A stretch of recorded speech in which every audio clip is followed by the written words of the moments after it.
Today, I'll show you how to add a calendar to your Wix website in a simple and relaxing way. First, open your Wix editor and wait for your site to load completely. On the left side, click Add Apps. In the search bar, type Calendar.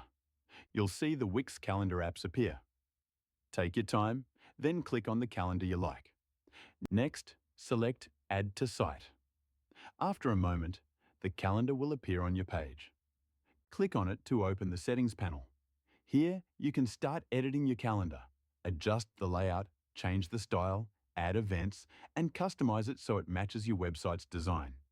Make it as simple or detailed as you want. Once everything looks good, just save your changes. And there you have it. Your calendar is ready for your visitors. If you enjoyed this video, don't forget to subscribe. And thank you so much for watching.